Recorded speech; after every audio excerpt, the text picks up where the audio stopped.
Assalamualaikum warahmatullahi wabarakatuh.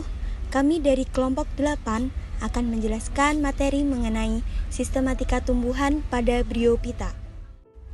Dengan beranggotakan yang pertama, Ahmad Firdaus, yang kedua, Zahra Fathunisa, yang ketiga, Maulia Mufidatunisa, yang keempat, Fadila Putri Finanta.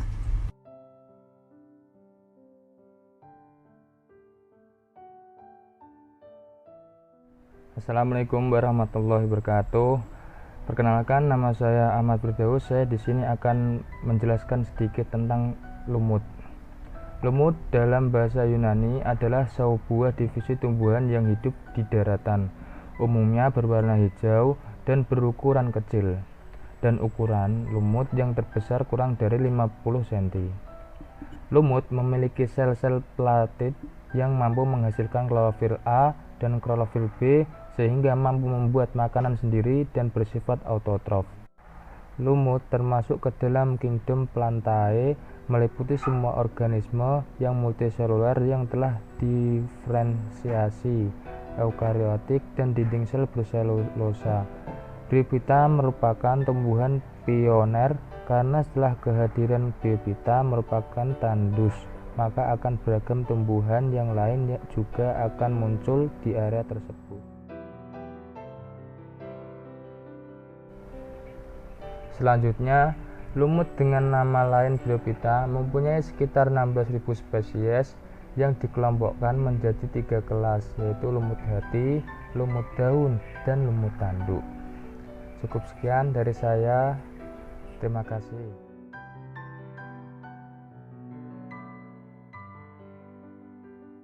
Assalamualaikum warahmatullahi wabarakatuh. Saya Maulia Mufidatunisa sebagai pemateri kedua yang akan menjelaskan mengenai lumut hati atau Hepatocopita. Lumut hati atau Hepatocopita mempunyai bentuk tubuh seperti lembaran yang memiliki banyak lekukan dan menyerupai bentuk hati. Lumut hati memiliki tubuh dengan struktur akar, batang, dan daun, sehingga sering dianggap sebagai kelompok peralihan dari tumbuhan Talophyta ke Chormophyta. Habitat lumut hati ialah pada tanah mineral yang lembab di lereng gunung ataupun di bukit. Selanjutnya, lumut hati Hepaticae dengan perbedaan bangsa yaitu lumut hati bertalus atau Marchantalus dan lumut hati berdaun atau Jangermanialus didominasi dengan bentuk tubuh dominan talus yang menempel pada permukaan tanah. Daun yang ada pada lumut hati bukanlah tipe daun sejati seperti umumnya kita temui pada tumbuhan tingkat tinggi. Struktur daun tersebut tidak memiliki pelepah dan biasanya hanya terdiri dari susunan sel bersejajar dan sederhana dan menebal. Lumut hati memiliki alat penghasil spora atau spongarium dengan kaki pendukung yang disebut seta dan dilindungi oleh struktur yang disebut elater. Setelah spongarium matang, seta menegak karena tekanan air dalam sel-selnya, maka akan mendorong spora untuk keluar dari spongarium. Spora yang matang akan keluar ketika spongarium pecah, dan elater yang membuka karena dipicu oleh udara yang kering. Ciri-ciri dari lumut hati. Yang pertama yaitu bentuk tubuh lembaran pipih dan berlobus. Yang kedua, banyak ditemukan di tempat lembab seperti hutan hujan tropis. Yang ketiga, alat reproduksinya berbentuk payung. Yang keempat, reproduksi secara seksual yang terjadi melalui peleburan dua sel yaitu spermatozoid dan ovum. Yang terakhir, yaitu talus gametofitnya tidak dapat dibedakan antara struktur daun dan batang, sementara akarnya berupa rizoid. Selanjutnya yaitu manfaat dari lumut hati. Karena bentuknya yang menyerupai hati, lumut hati ini pernah dianggap bisa membantu menangani penyakit hati. Selain itu, lumut hati ini didapat dimanfaatkan untuk mengobati penyakit hepatitis C karena mengandung senyawa antivirus. Selain itu, beberapa lumut hati juga diketahui mengandung senyawa antibakteri, antifungi, bahkan senyawa lain yang bisa mematikan sel kanker. Mungkin cukup itu yang bisa saya sampaikan, kurang lebihnya mohon maaf. Assalamualaikum warahmatullahi wabarakatuh.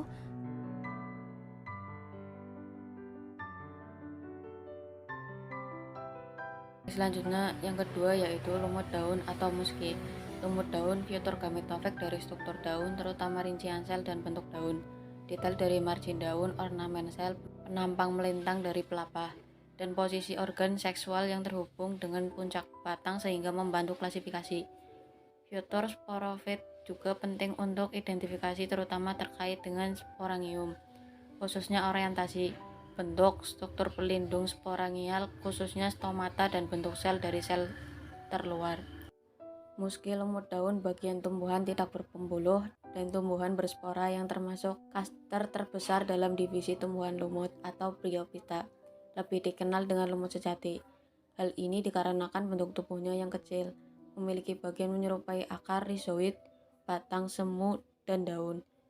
Lumut yang dapat tumbuh tegak ini merupakan kelompok lumut terbanyak dibanding dengan lumut lainnya, yaitu sekitar kurang lebih 12.000 jenis spesies dan tersebar hampir di setiap penjuru dunia. Muski lumut daun dapat tumbuh di atas tanah-tanah gundul yang secara bertahap mengalami kegersangan. Pada tanah bersektor pasir yang bergerak sekalipun dapat tumbuh dapat dijumpai juga di antara rerumputan di atas batu-batu cadas, pada batang-batang dan cabang-cabang pohon, di rawa-rawa tetapi jarang di dalam laut. Lumut daun yang menghampar luas dapat menyerap dan menahan air lebih lama dalam jumlah cukup. Hal ini terjadi karena dalam hamparan lumut daun terdiri dari satu tumbuhan lumut daun yang tumbuh berkelompok secara erat dan padat untuk saling menguatkan, menyokong. Lumut ini tidak melekat pada substratnya, tetapi mempunyai rizoid yang melekat pada tempat tubuhnya.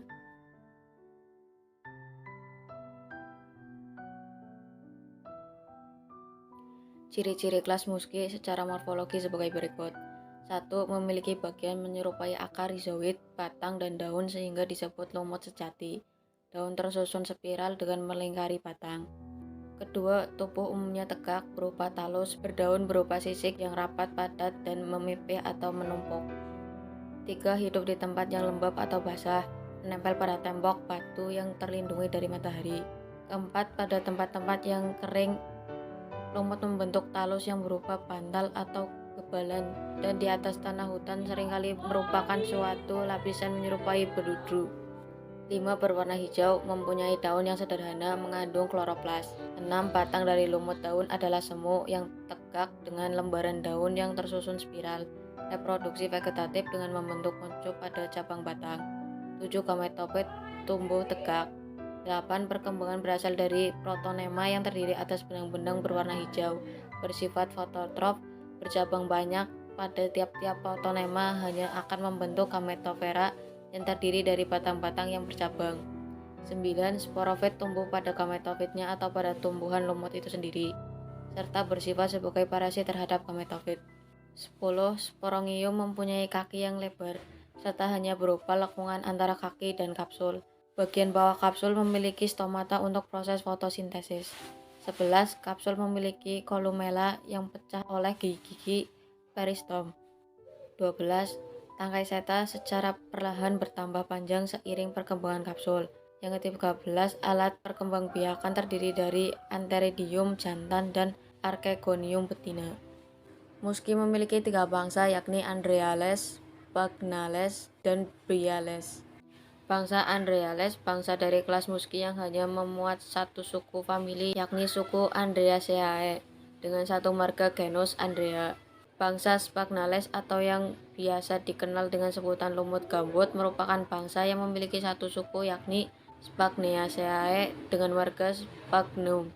Sedangkan bangsa Bryales merupakan bangsa lumut yang sebagian besar lumut daun yang dijumpai tergolong dalam bangsanya.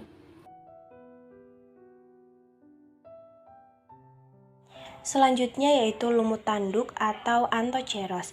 Klasifikasi ilmiahnya yaitu Kingdom Plantae, divisi Anthocerotophyta, kelas Anthocerotopsida, ordo Anthocerotales, famili Anthocerotaceae, genus Anthoceros, spesies Anthoceros sp, nama binominal Anthoceros sp.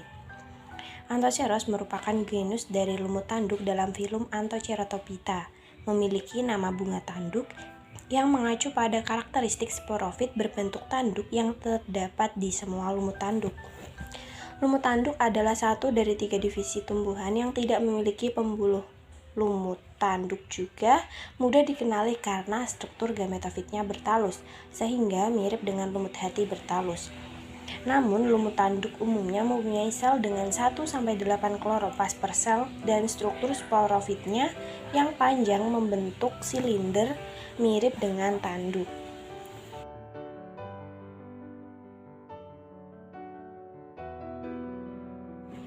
Ciri-ciri lumut tanduk yang pertama, talus gametofit memiliki bentuk pipi dorsiventral. Yang kedua, akar berupa rizoid. Talus gametofit tidak dapat dibedakan antara struktur dan batang. Yang ketiga, terciptanya gametangium dalam kurung antheridium dan archegonium di permukaan dorsal talus gametofit. Yang keempat, struktur tubuh lumut tanduk berupa talus, namun sporofitnya berbentuk memanjang. Lumut tanduk memiliki sel yang hanya terdiri dari 1 kloroplast. Selanjutnya adalah cara reproduksi lumut tanduk. Yang pertama, reproduksi lumut tanduk secara seksual. Reproduksi secara seksual terjadi dengan membentuk antheridium dan archegonium, di mana antheridium dan archegonium terkumpul dalam suatu lekukan sisi atas talas. Zigot membelah 2 sel dengan satu dinding pisah melintang. Sel yang berada di atas terus membelah dan diikuti sel bawah yang membelah terus-menerus membentuk kaki sporogonium. Atau sporogonium memiliki fungsi sebagai alat penghisap. Yang kedua yaitu reproduksi lumut tanduk secara aseksual. Reproduksi secara aseksual ini memiliki beberapa cara. Yang pertama, fragmentasi. Fragmentasi adalah pemisahan lobus dari bagian utama talus, di mana sel-sel bagian berasal dari talus yang sudah tua dan mati dan hancur. Jika proses ini terjadi pada talus yang bercabang, maka akan menyebabkan lobus terpisah dari talus. Kemudian, masing-masing lobus akan tumbuh kembali menjadi individu yang baru. Yang kedua ada gema atau pembentukan kuncup. Kuncup merupakan sel induk yang kemudian lepas. Yang ketiga ada tuber. Terdapat beberapa jenis lumut tanduk yang mempunyai bentuk umbi kecil. Umbi kecil mempunyai keahlian untuk menjadi gametofit baru. Yang keempat yaitu penebalan ujung tepi atau ujung talus. Suatu cara untuk mempertahankan diri dalam kondisi kekeringan. Yang kelima, peristiwa apospori.